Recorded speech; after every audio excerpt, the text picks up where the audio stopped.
Good morning, all of the students.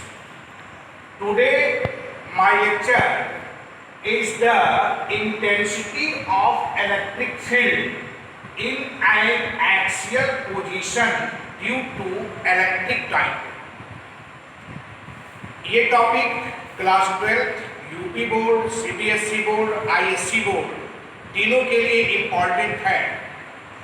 Intensity of electric field in an axial position due to electric dipole, यानी dipole के कारण अच्छी स्थिति के किसी बिंदु पर वैद्युत क्षेत्र की तीव्रता का, इसके लिए हम एक डाइपोल मानेंगे और dipole that is your minus Q और ये प्लस क्यू है।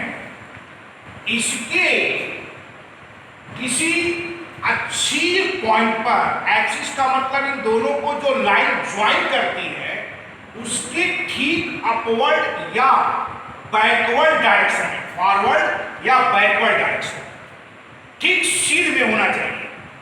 तो ये डाइपोल एक माने हैं। इस डाइपोल के एक्सिस पर एक पॉइंट हम P मान रहे हैं। इस P पॉइंट पर इस डाइपोल के कारण हमें इंटेंसिटी ऑफ इलेक्ट्रिक फील्ड निकालनी। तो हमने आपको बताया था कि डाइपोल के बीच के डिस्टेंस को 2L से रिप्रेजेंट करते हैं। अगर ये डाइपोल का मिड पॉइंट है और तो यहां से इसकी डिस्टेंस स्मॉल l हो जाएगी और ये डिस्टेंस स्मॉल l, यानी ये दोनों मिला के 2L डिस्टेंस है। और हमने आपको पहले के अपने वीडियो में बताया है कि किसी डाइपोल के बीच की डिस्टेंस को 2L मानते हैं तो L यहां से और L यहां से।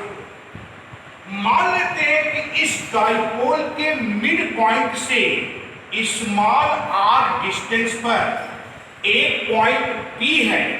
इस पॉइंट P पर ही हमें इंटेंसिटी ऑफ इलेक्ट्रिक फील्ड क्या करना है, कैलकुलेट करना। तो इसके लिए चूंकि हमारा फार्मूला होता है capital E is equal to 1/4 pi epsilon 0K into Q by R square. ये R जो है ये डिस्टेंस से पॉजिटिव या नेगेटिव चार्ज, तो यहां पर इससे डिस्टेंस इसकी R माइनस L हो जाएगी, क्योंकि इस पूरा की डिस्टेंस L है और उसमें से L अगर सब्ट्रैक्ट कर देंगे तो you will find out the distance from point plus Q to point P।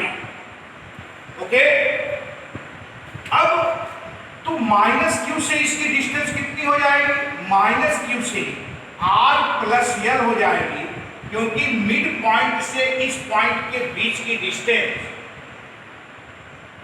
R है और यहां से यहां तक की डिस्टेंस L है। मान लेते हैं ये पॉइंट A है, ये पॉइंट B। तो B पॉइंट से जिस पर प्लस Q चार्ज रखा हुआ है, B पॉइंट से P के बीच की डिस्टेंस R माइनस L हो गया और माइनस Q पॉइंट से P पॉइंट के बीच की डिस्टेंस R प्लस L। इतना समझ रहे हैं। अब इसके बाद जो है हम इस फार्मूले का यूज करेंगे। ये फार्मूला यानी the intensity of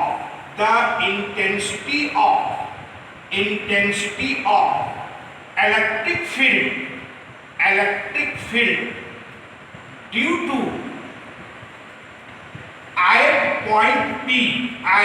point P due to plus Q charge, E1 is equal to हो जाएगा 1/4 pi epsilon 0K into Q upon R minus L का होल स्क्वायर। ओके बॉयज, लेकिन हमने आपको इसके पहले के वीडियो में बताया है कि intensity of electric field vector quantity है।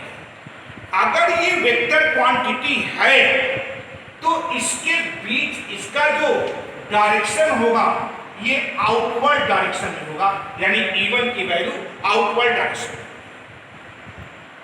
E1 की वैल्यू क्या आ जाएगी, आउटवर्ड डायरेक्शन होगी। Similarly the intensity of electric field at point P due to minus q charge, इनके बीच की डिस्टेंस r प्लस n है, तो यानी similarly intensity of electric field आप लिख लोगे, intensity of electric field at point P due to minus q charge E2 is equal to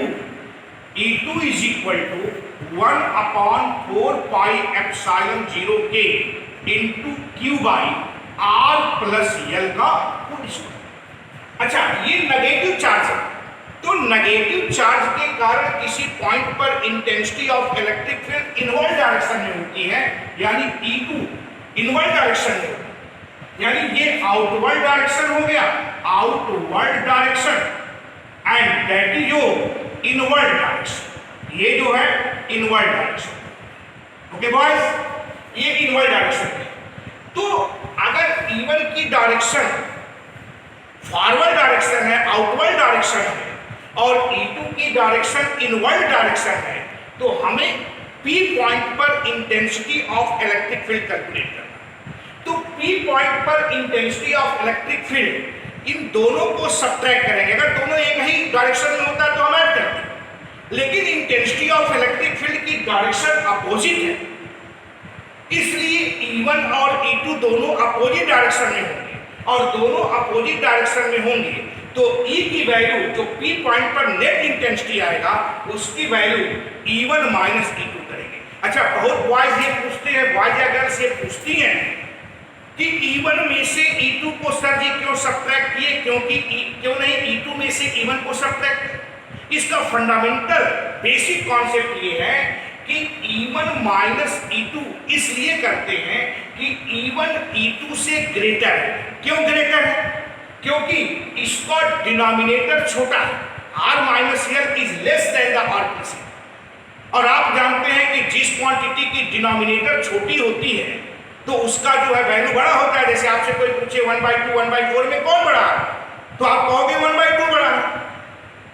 तो इसीलिए हम इंटेंसिटी ऑफ इलेक्ट्रिक फील्ड को कैपिटल E से रिप्रेजेंट करते हैं, और capital E is equal to E1 minus E2 हो जाएगा। हमने आपको अभी बताया कि E1 माइनस E2 ही क्यों। अब दोनों की वैल्यू यहां पुट करते हैं। जब दोनों की वैल्यू पुट करेंगे तो इन दोनों में से 1/4 pi epsilon 0 k into Q common है। इन दोनों में से 1/4 pi epsilon 0 k into Q common है। तो जो रेस्ट रिमेनिंग है वो क्या है, 1/r माइनस L का 1/r माइनस L का whole square minus 1/r plus L का होल स्क्वायर।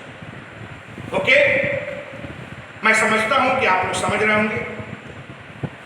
अब इसमें से 1/4 pi epsilon 0 k into Q तो एट इट इज रहेगा, लेकिन इसमें से r माइनस L का होल स्क्वायर और r प्लस L का होल स्क्वायर एलसीएम हो जाएगा। तो r square minus L square का होल स्क्वायर भी हम इसको एलसीएम कर सकते हैं। तो अब यहां से बचेगा r प्लस L का होल स्क्वायर और माइनस r माइनस L का होल स्क्वायर। और मुझे आशा ही नहीं, पूर्ण विश्वास है कि आप इसको ब्रेकअप कर सकते हैं a माइनस b के होल स्क्वायर और a प्लस b के होल स्क्वायर से। तो अगर इसको ब्रेकअप करेंगे तो ये हो जाएगा 1/4 pi epsilon 0 k into Q, और इसको जब ब्रेक करोगे तो r square plus L square plus 2RL। अब माइनस को कंसीडर करेंगे, a square minus b square minus 2ab, a square plus b square minus 2ab होता है, तो माइनस से गुणा करेंगे, मल्टीप्लाई करेंगे तो minus r square minus L square plus 2RL upon r square minus L square का होल स्क्वायर। देखो बॉयज, आर स्क्वायर से आर स्क्वायर कैंसिल हो जाएगा, एल स्क्वायर से एल स्क्वायर कैंसिल हो जाएगा। तो न्यूमरेटर में 4RL बचेगा। क्या बचेगा? 4RL, यानी 2RL प्लस 2RL यानी 4RL। तो ये हो जाएगा 1/4 पाई एप्सिलॉन नॉट के into Q into 4RL upon R square minus L square का होल स्क्वायर। अब मान लेते हैं कि L square is more less than R square. कई लड़के ये सोचते हैं कि सर, ये बोलते हैं कि अगर स्क्वायर कैसे और छोटा होगा, अगर एल आर से छोटा है तो एल स्क्वायर आर स्क्वायर से और छोटा क्यों होगा?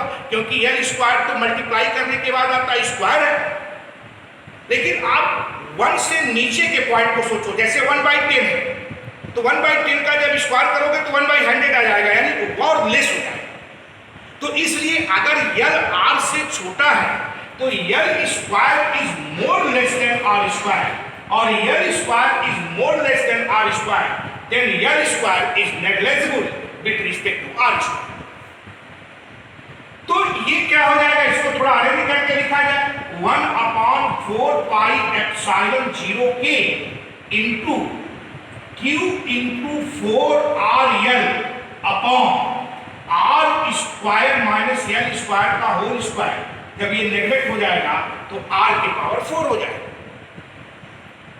क्योंकि L square is negligible with respect to R square, therefore L square is neglected. Then you will find the R square का whole square, and R square का होल स्क्वायर r के power 4 हो गया। और इसको तो एक r से एक r कैंसिल हो जाएगा। तो इसके बाद बॉय थोड़ा सा यहां पर आप देखें, यहां पर कि E is equal to 1/4 pi epsilon not के इंटू, इसको अरेंज करके लिख लीजिए, 2Q into 2L upon R। लेकिन Q into 2L electric dipole moment होता है, Q into 2L electric dipole moment होता है, इसलिए इसको हम P से रिप्रेजेंट करते हैं। तो E is equal to 1/4 pi epsilon not के इंटू 2P अपॉन R। ये आपका जो है intensity of electric field due to electric dipole in an axial position. मैं समझता हूं कि इस वीडियो को आप लोग लाइक करेंगे, ये समझ में आया है। हमने यहाँ पर हर पॉइंट को पॉइंट आउट किया कि किस परिस्थितियों में L square is more less than R square होगा, और इसके बाद ये आपका जो है intensity of electric field in an axial position का ये फार्मूला हमने डिराइव किया।